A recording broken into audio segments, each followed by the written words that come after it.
Hey everybody, Eric Rennie here with Philippe J. Fournier for this week's episode of The Numbers. Philippe, how are you doing today? Good morning, Eric. I see from your background that you are not in Ottawa. Are you back in Percé now? Yes, I am for a couple of weeks, and Nice. you are in Ottawa, so we're just changing locations, kind of an That's exchange right. a little bit. And how was your long Thanksgiving weekend? You know what? It was fine. I did work a lot. There were a lot of numbers to crunch. I have columns to write, media appearances to prepare. But it was nice to have the long weekend, and it was beautiful in Montreal. I went on the Mont Royal, walked in the colored trees. It was really good for mental health. This time of year is fantastic. We know, I think I told you this before, Eric. Fall is the most beautiful season. It's just sad how it ends, just like life. So, what about you, Eric? I'm sure the road to Percé must have been fantastic, right? Yeah, it was a lovely weekend. I spent with some family, and then a good 13 hours in the car to Percé, which is always worth it. So we're now going to transition over to, the actual point of the podcast, which is polling numbers. So we got a couple things to talk about. We are going to talk about the Newfoundland and Labrador election, even though for some of the listeners, some of the viewers, it might have already finished by the time they get to. I'm sure a lot of our audience, really gets into this the minute this is released. I'm convinced of that. But some others might, be laggard, might wait the next day. So we're not going to go too much into it because we don't want to make ourselves fools too much. But before we get into that election, we'll talk about some of the federal numbers. Last week we discussed whether things might be in a new normal, might be in a new kind of phase where the two parties are within a couple points of each other, somewhere around that 40%, because we'd seen Abacus, we'd seen Nanos showing that. And we said, we wonder what the new Léger is going to show. Yeah. And we didn't have to wait very long for it. There was a Léger that came out last week, just after our podcast. We had 44% for the Liberals, 38% for the Conservatives, 6% for the NDP. Had some similar trends in terms of government satisfaction, Mark Carney's own approval rating sliding a little bit, but not exactly that entirely tied race that we saw from some of the other pollsters. Not the tied race, but the trend line was the same. I mean, if you remember the previous Léger poll in September, and we talked about it, there was a 9-point lead for the Liberals. Now it's a 6-point lead with far more plausible numbers in the prairies. That Léger poll in September, some of the regionals might have been the 20th out of 20. If you remember, the Conservatives were leading by 10 in Alberta. It was also single-digit lead in the prairies. So we look at this poll, and it's far more plausible. It's closer to what we see in other pollsters, with maybe one exception. And Eric, we have to be careful with subsamples. We say it all the time. I repeat it because it matters here. The British Columbia number was striking. Léger sees a 25-point lead for the Liberals in British Columbia. Now, I'm sure this is too high, but it also comes at a time where the rhetoric between Alberta and British Columbia has been, let's say it's been heated in recent days, and I'm sure it creates maybe a little movement from one side to the other. So there's that to look. And also the satisfaction way down. Still in positive territory for Mark Carney and the Liberals. But I had it here. The trend is actually pretty linear. And linear trends don't always last. But the satisfaction number from Léger, it was plus 29 in July, plus 23 in August, plus 16 in September. And now it's plus 6. So we are getting very close to an even satisfaction mark if it keeps going like this. What are your thoughts on this, Eric? Are we I don't think there's much disagreement between what Léger found and what other pollsters are seeing. No, and if we did see that we were in a actual tied scenario, or let's say Liberal +2 scenario, we would expect to see polls come out now and then that have Liberal +6, which is what we see in this poll. So that's not too much of a shock. And I do think it does It does suggest that we are probably more into that Liberal +2, Liberal +3 kind of scenario, where we are going to see some polls back and forth on either side of that. The Nanos poll came out as well this morning, and we had said last week that with the trend we had saw, it was likely that the next week the Conservatives would be ahead. That was actually not what happened. We had 39% for the Liberals, 37% for the Conservatives. So seeing that it is maybe a settling in at that number rather than at a +10, which is what it was before. But the linear thing you mentioned with the trend line is interesting because we do see that across different pollsters. Angus Reid has found that. Abacus has found that. And you wonder if it does get to the point where it becomes that kind of split race, not race, but split opinion. Because we saw in some other surveys, it was Abacus that did it that I thought was interesting, where they asked a series of questions like, Mark Carney has lived up to your expectations versus he hasn't. Mark Carney, you're happy Mark Carney is prime minister versus you're not. It was a whole series of questions delving into those kinds of things. And on every single one, plus or minus 1 or 2 points, it was 40-40. There was 40% who were happy, who were trusting of Carney, et cetera, different ways to put it, and 40% who weren't. So you kind of wonder if that where it might end up where things are, right? Where you have 40%, which roughly represents the support for Carney and the Liberals, versus 40% that roughly represents the support for the Conservatives and Poilievre, and then extra little bit of people, Bloc NDP voters, who can go either way, depending on the poll, depending on the question, depending on how they're feeling about things. Because if the linear trend continues, like Disco Stew, if this trend continues, then in a couple months, the Carney government's going to be at 20% approval. That's probably not going to happen, that would slide this far. So it might be just the kind of the honeymoon, the post-election kind of a positive view of Carney and the Liberals, that has worn off. The question is whether the people who supported the government and voted for the party in April, if they start peeling off, that's when Carney and the Liberals, I think, are in some trouble. Yeah, I agree. Speaking of honeymoons, though, if that's it, that was a really short honeymoon. I mean, we've covered honeymoons from provincial premiers, from Justin Trudeau when he came in, and if we find ourselves around Christmas and federal government approval is at the even mark, that means it was just a summer thing. Now, even mark is not that bad, especially when you're in a two-party system with a very, very weak NDP. I think we should mention it. Léger sees the NDP at 6% federal. Yeah. This is what the party had in the election. And back then, during the election, we talked about it. The average was maybe 8 or 9%, and it got 6. So if Léger sees 6, I'm not saying that they would get 4 in an election, but perhaps the floor and the ceiling is around 6 right now with the leaderless NDP. So that's, this new normal, this new polarization of Canadian politics, 2.5 party system, and the half here is the Bloc Québécois, it's not the NDP. Because we did see some posters. It was Abacus last week. Now, again, Léger. We see a Bloc recovery in Quebec. Not great. I mean, let's recall the Bloc had 28% in Quebec last April. We see numbers in the low 30s now on a regular basis, so a mild recovery for the Bloc Québécois. And of course, that would cost a handful of seats to the Liberals if we went to an election. Speaking of which, Eric, and I know we have several topics to get to, as we said in the opening, I am in Ottawa, and the reason I'm in Ottawa, there's a political event tonight at the Metropolitain, and so I'm attending. But also, when I come to Ottawa, I meet people. Journalists, diplomats, politicians. And I was surprised by the amount of times I was told, what are the odds there's an election before Christmas? And I'm like, a federal election? And there seemed to be a consensus of the small sample size of people I spoke to, between 15 and 25% of odds or probabilities that there's a federal election before Christmas, meaning the budget wouldn't pass. The budget is November 4th. If it doesn't pass, we have an election before Christmas. I was kind of shocked by that. Do you have a reaction to this, or where's your mind at on this point?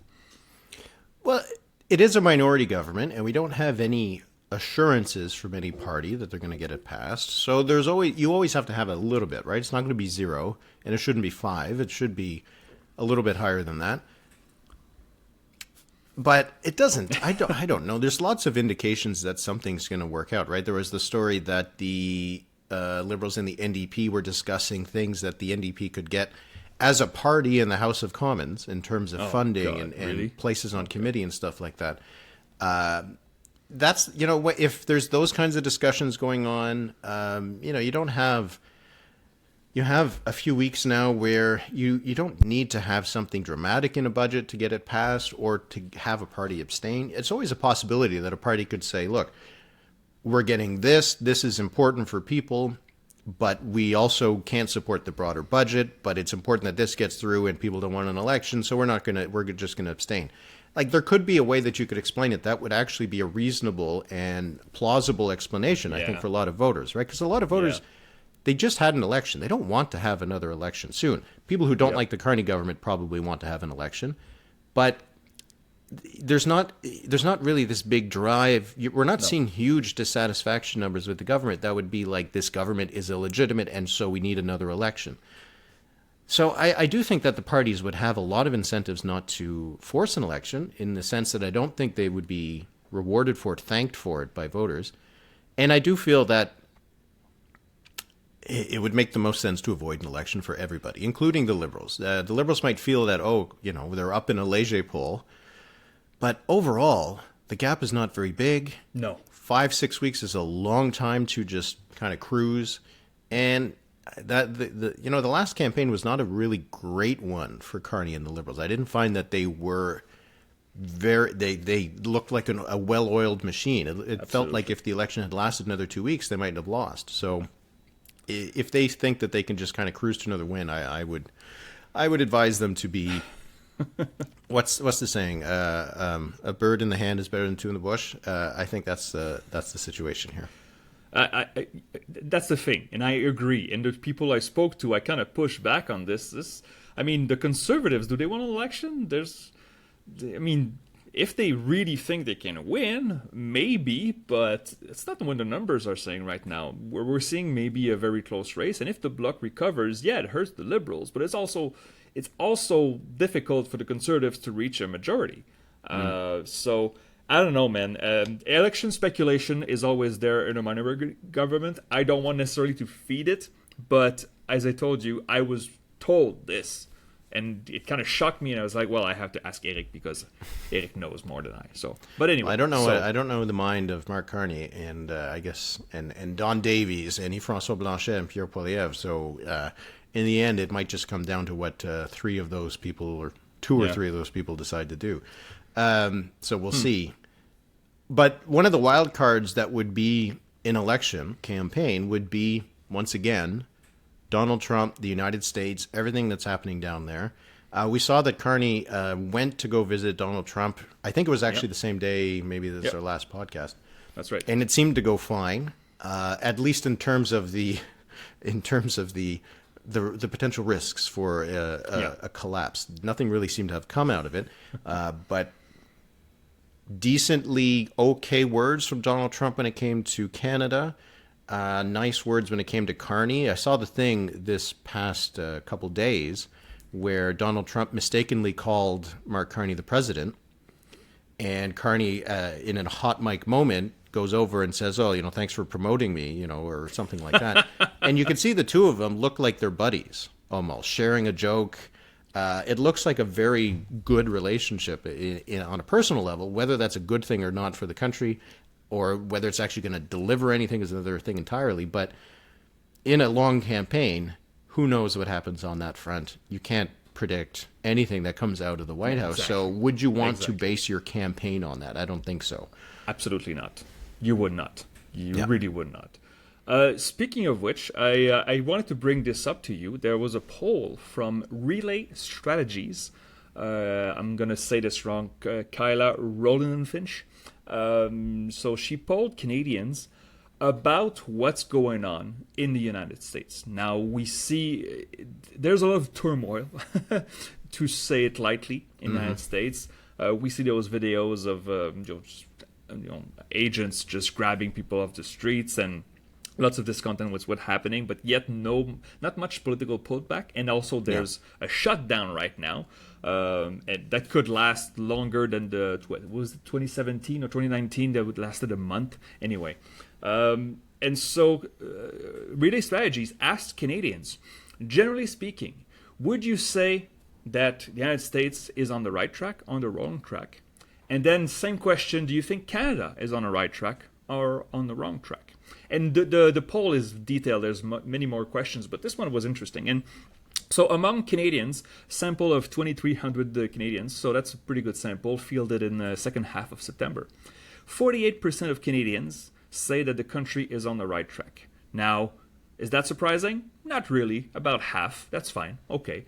21% of Canadians believe that the United States is on the right track. That's a big gap. And when you look at the breakdown that Ms. Roland Finch published, men of all ages, women of all ages, every region of the country, we see that more Canadians believe Canada is on the right track than the United States by a significant margin.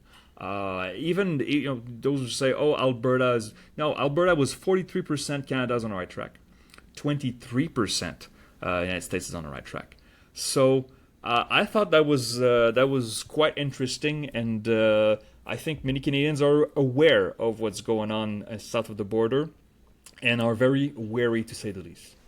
Yeah, well, to say the least, yeah. I think, anybody who watches Canadian media wonders sometimes whether they're watching CNN rather than a Canadian network.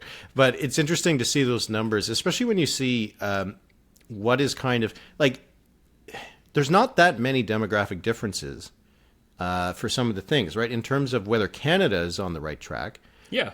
The lowest amount among the different age groups, you got a bit lower among men and women in the 35 to 49-year-old. But overall, it's not a huge difference. Like, there's not much of a shift there. You don't really see a big difference between the regions. Each of the provinces or regions, similar levels of Canada going the right direction. One thing I do find interesting, though, is that the people in Canada who think the United States is going in the right direction, the kind of groups that are disproportionately more likely to do it are young men. Not young women, not by a lot, right? So it is a bit of a younger male thing that is more likely to think that Donald Trump and the United States is going in the right direction. And then which is what you had pointed out to me when you showed me this, by voting intentions. Yeah. That there's the one standout number there. There is. There really is. So among Liberals, unsurprisingly, 76% say Canada's on the right track. And I say unsurprisingly because usually those questions, they always fall a little bit along partisan lines, and that's fine. What's more interesting is the other parties. So among NDP voters, 47% believe Canada's on the right track. 18% believe the U.S. is on the right track. Among NDPers, so that's a strain. Maybe it's a small sample. Bloc voters, well, not surprisingly, a third of them, 35%, believe Canada's on the right track. It's low, but 7% of Bloc voters believe the U.S. is on the right track, and that's the lowest of all the demographic breakdown. And among conservative voters, now, we understand many conservative voters, they lost the election. They thought they were going to win it. They disagree with Mark Carney very much. Many of them say that there's not much difference between Mark Carney and Justin Trudeau. That's debatable, but from their point of view, if there's no big changes, they will oppose them anyway. 22% of conservatives say Canada's on the right track. Now, is that number surprising? Not really. It's fine. But 31% of conservative voters believe the U.S. is on the right track. Now, that means that there's 2/3 that don't believe that. But it's the only demographic subgroup where that believes that more people say the U.S. is on the right track than Canada is on the right track. And that I found that interesting. We understand polarization, how it works. But it's still a bit shocking when you see that. I don't know. When you considering what's going on south of the border and the kind of news that we get, and I have a few American friends, not a lot, but I have a handful of American friends. we don't seem, when we talk about the news, we don't seem to talk about the same news. We have a perspective from outside. They have a perspective from within. And I wonder, maybe it's the kind of news that you get fed that changes your perspective. I'm not sure, but I wonder. One of the numbers that stood out for me was that one with the conservative voters. But then the Angus Reid Institute had a poll asking about Carney and Trump and people's views on it. And one of the questions was it appropriate or inappropriate for Mark Carney to praise Trump? Right? Yeah. Now, what's interesting is that you have this kind of sort of this conflict between that partisanship that you mentioned, but also the greater esteem that conservatives do have for Donald Trump and the U.S. administration. So you would almost kind of expect that conservatives would say it's appropriate for Mark Carney to praise Donald Trump. But that becomes in conflict with that partisanship, right? That whatever Carney's doing must be bad. So on this question, you had 44% of Canadians said that it was appropriate for Mark Carney to praise Trump. 33% said inappropriate. Liberals were much more likely to say it was appropriate. 56% said it was appropriate for Carney, their guy, to praise Trump, not their guy. 21% said it was inappropriate. But then conservatives were split. 40% thought it was appropriate for Carney to praise Trump. 42% thought it was inappropriate. So it's this weird thing where conservatives who are more likely to think Donald Trump is okay, or at least better, were more likely to say that Carney shouldn't praise him. Yeah. It's a weird... I'm not sure there's any real significance to it, but it just kind of shows the psychology of partisanship and how it can influence people's opinions in a way that is counterintuitive. I just think that's an interesting dichotomy between those results. It's also not 80-20, which is interesting, right? But I don't want to predict and speak of hypotheticals, but in a parallel universe, Pierre Poilievre wins the election, becomes Prime Minister of Canada, goes in the White House and praises Trump. What do you think those numbers look like, right? Yeah. I can tell you that Liberals and NDPers would absolutely hate it. Those numbers are interesting. But again, the fact that they're not 80-20, when we fall into the partisan lines, there's this dichotomy here. Anyway, to go back for a second on the relay poll, go to see it, people, if you haven't. We're going to link to it on social media. But the thing is, there's like 42% of Canadians that believe that dictatorship applies to the current U.S. government. 41% agree with authoritarian. 40% agree with fascist. And 18%, that's lower, but Christian nationalist. So the negative connotations, the negative epithets about the U.S. administration is strong among Canadian voters towards the U.S. And I wonder, that's going to leave an impression. That's going to last a little bit. It's not going to go away just, when Trump leaves or loses or dies or whatever. That's going to leave a mark. Yeah, and it also just shows the difficulty for Carney, right? Because there's lots of people who don't like Donald Trump, would kind of love it for Mark Carney to kind of put him in his place right there. But then also a lot of Canadians want to make sure that we don't get economically flattened by the United States. So balancing those two things out, sort of a heart versus a head kind of thing. Oh, yeah. And again, do you really want to go into an election campaign without having to balance those things out? Anyway, I dumber things have happened, but the parties could decide that. But I think we agree. I mean, perhaps, we made the decision. It's not a good idea to have an election this fall or this winter. Maybe next spring, we'll see, but it's too early this year. So listen to us, please. We'll talk a little bit about Newfoundland and Labrador. Okay, so the election is today. Polls are open as we speak, and when we put this podcast out, the polls will only be open for a few more hours. So I will not. I don't think we should try to make any predictions or projections or anything like that, because what's the point? But I do think it'll be a good idea to kind of set the stage. This is a podcast about polling. Yep. What the polls say, and then if you're listening to this on Wednesday morning, you can kind of compare it to the results and decide whether the polls have done a good job or not. Yeah. We finally got a bit of rush of polls in the last a few days of the campaign. We had the MQO one, which was Conductor of Global Public Affairs. Some of the results were leaked. We'll just talk about the top lines. There was one from Cardinal Research, from Main Street Research, and of course, couldn't be an election without it, the Extreme Last Minute Forum Research poll put out just before Election Day.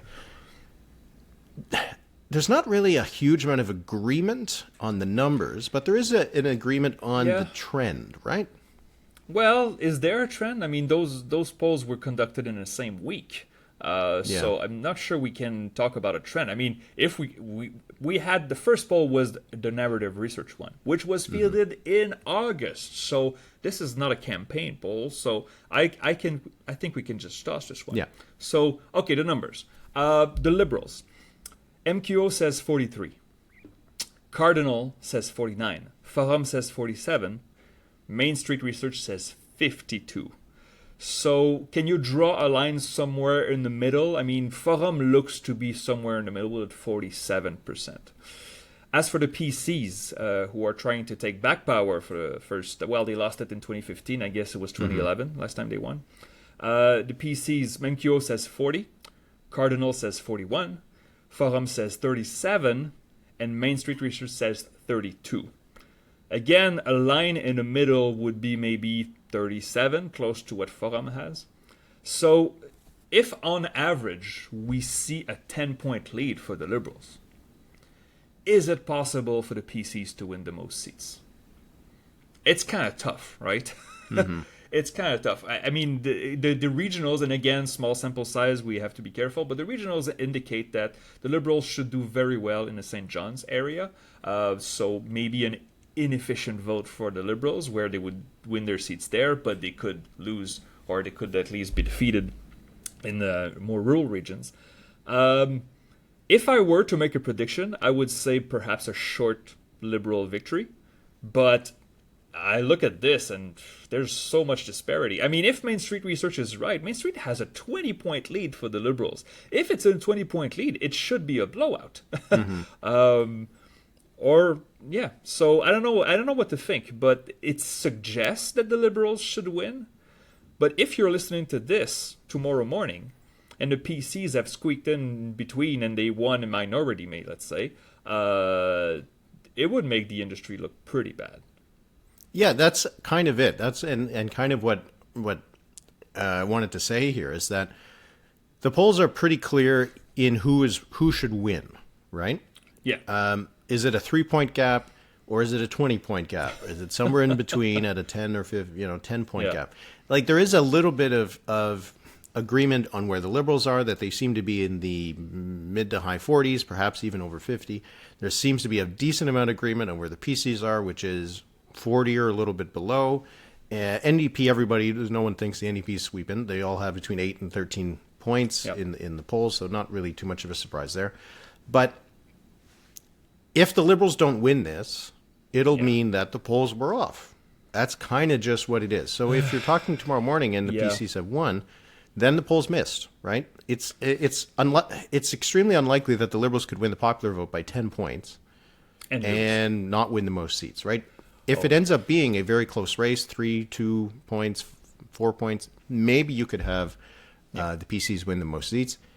But that would be a polling miss, right? If the gap is that small, that would be a bit of a polling miss. And for MQO, their polling was done just before the debate, so there's a little bit of space there. So the numbers suggest that the Liberals should win, probably a majority. If it ends up being a minority, I'd say that it's not necessarily a miss. But if the PCs end up winning this, something happened that the polls missed, or the polls just missed. But we could see, let's take MQO's numbers, 43 Liberal, 40 PCs. The PCs could win the most seats with those numbers. Sure, yes. That's plausible. But I guess I would have to go back. What is the largest disagreement between seat count and the popular vote? I remember it was Monsieur Galland in New Brunswick that won the popular vote by 6 points in 2018, I believe it was, and lost by 1 seat. It would be so strange for the Liberals to win by points and lose the election. It would just be this huge discrepancy, which is not impossible, which makes me kind of happy that I decided months ago to not do a full projection for Newfoundland. No, if you're listening to this and you're in Newfoundland, no offense to you, please, but I knew that the data would be little, sparse, and just near the end, so it was not. I could not make a scientific projection, but it'll be interesting. And if the Liberals win by 20 and Main Street is right, how many seats would that be? Like, you need 21 for a majority. There's 40 seats in total. 20 to get half. Again, going back to my old thing, make your seats an odd number. Have an independent to be the speaker, and then you're okay for that will be quite interesting. And also, we could have like a hung parliament if it's if the NDP wins 2-3 seats, 2-3 independents, and you have the Liberals 19 and maybe PC 17. Like, who knows? Then negotiations will be ongoing. But anyway, we'll be watching with interest. I have an event tonight, but I'll be checking on my phone for the results, and we'll break those down next week.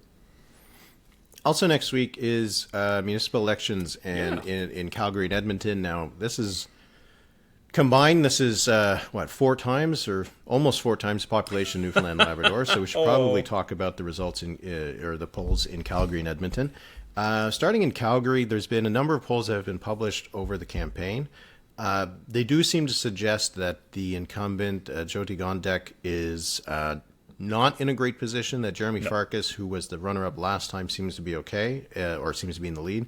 I wouldn't say it is a towering or certain lead for Farkas. He's got anywhere from a 10 to 4-point lead, depending on the poll, with a lot of undecideds, and it's a municipal election.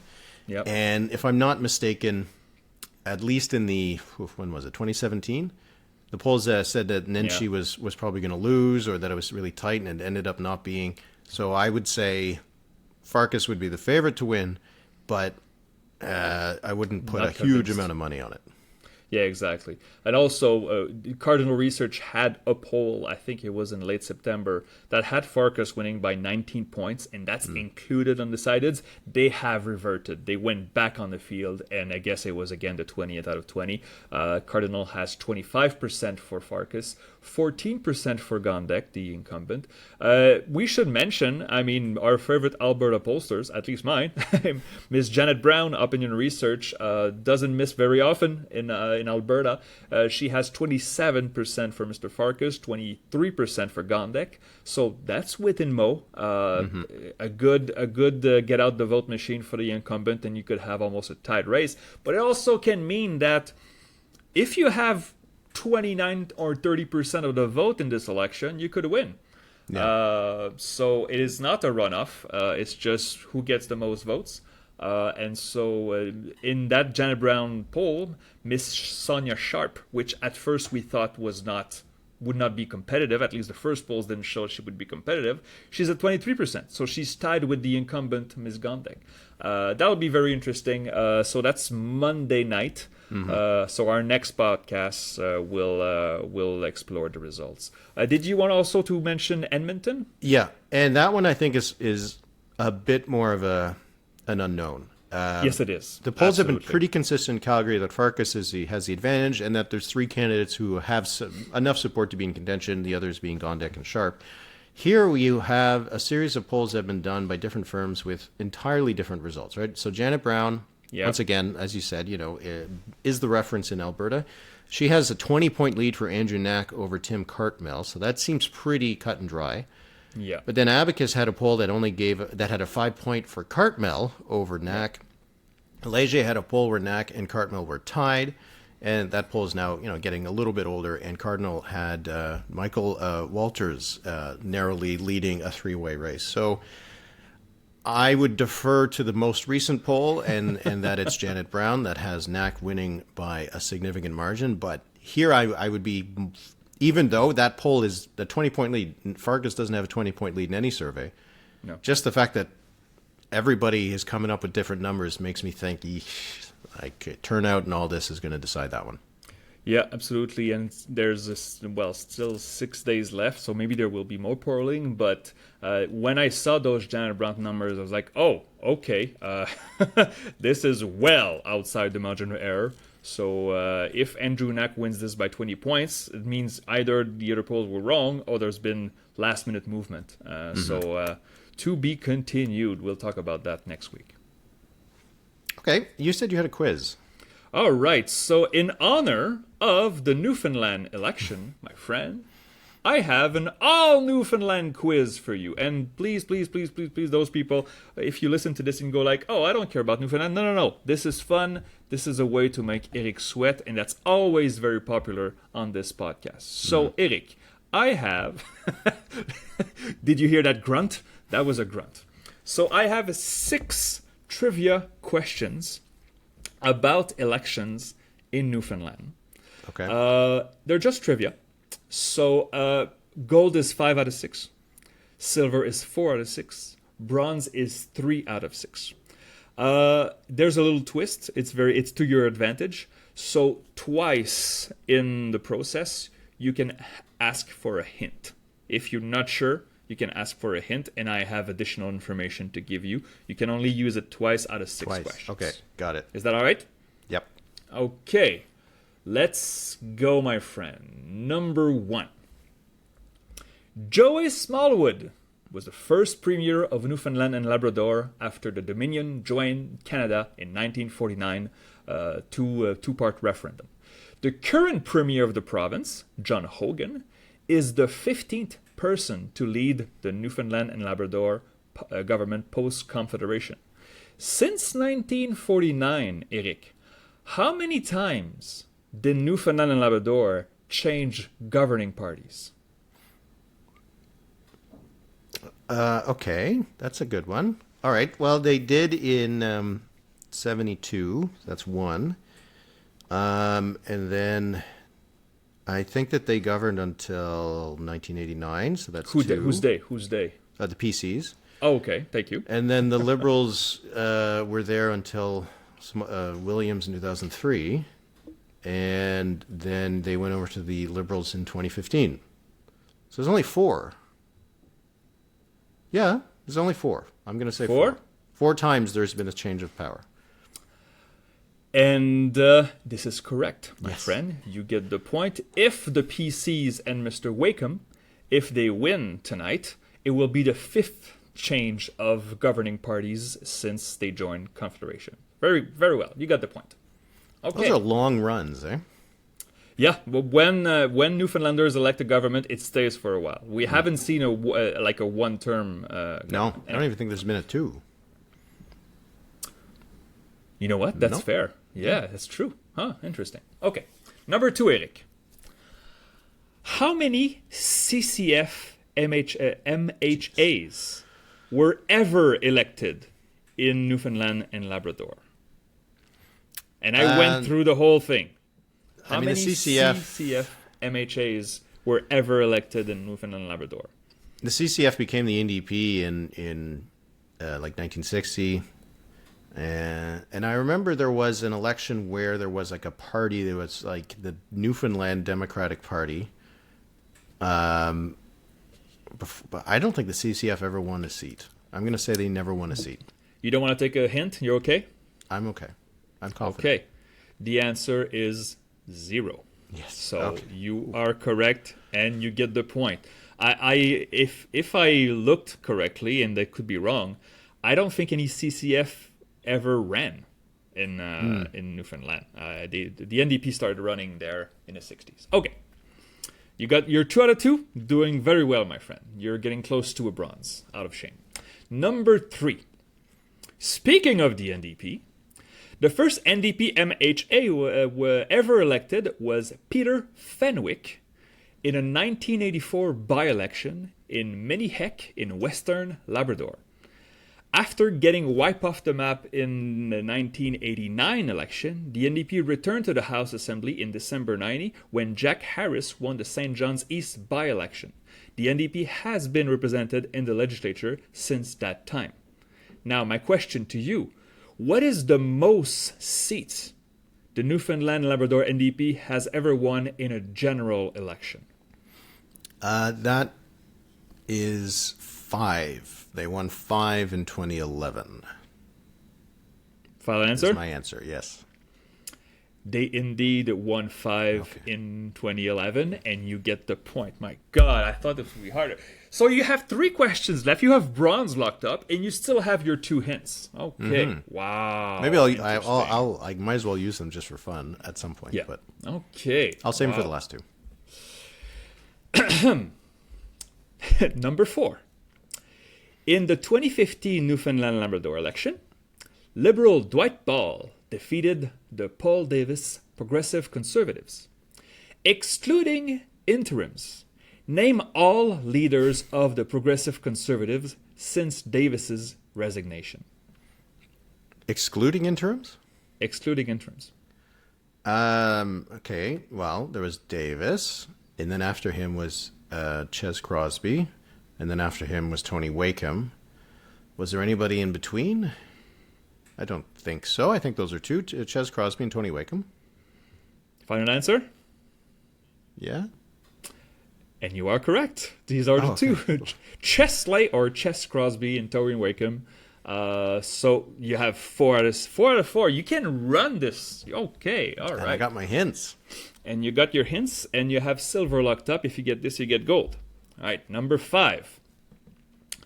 In the 2021 Newfoundland and Labrador election, then PC leader Ches Crosby was defeated in his own riding of Windsor Lake in suburban St. John's.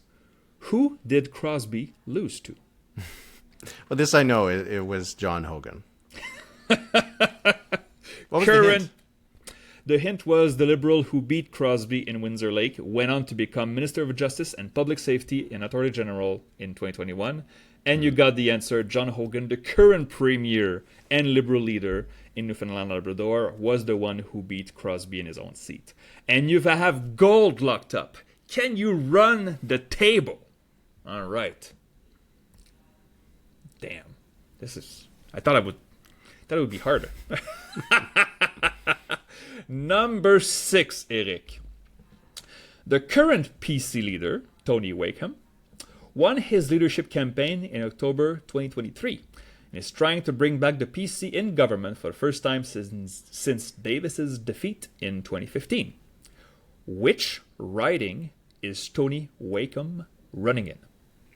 It's I know what it is. It's Stephenville, Port-au-Port. Jesus Christ. What was the hint? I'm curious. You're correct, by the way. Yes. So you get platinum, 6 out of 6. Oh my God. Hint, the riding covers the hometown of former Premier Clyde Wells, who was featured in a recent quiz. I mentioned Stephenville crossings in this podcast like 2 weeks ago.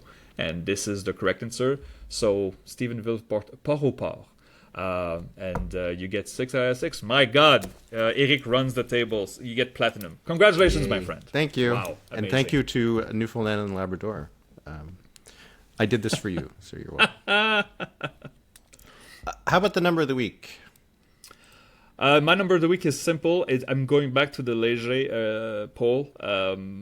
+4. It's the net approval of the government. The net satisfaction of the government. Now, Léger has both approval of the government and satisfaction of the government. In the approval question, they mention Mark Carney's name, whereas the satisfaction, they do not. So satisfaction went from a +22 to a +20 to a +13, and now a +4. This is very concerning. It's still okay. A government can govern with an even rating, but like there's no more honeymoon, there's no more like easy pass. Mr. Carney and the Liberals have to bring results, otherwise those numbers will go down. What about you, Eric?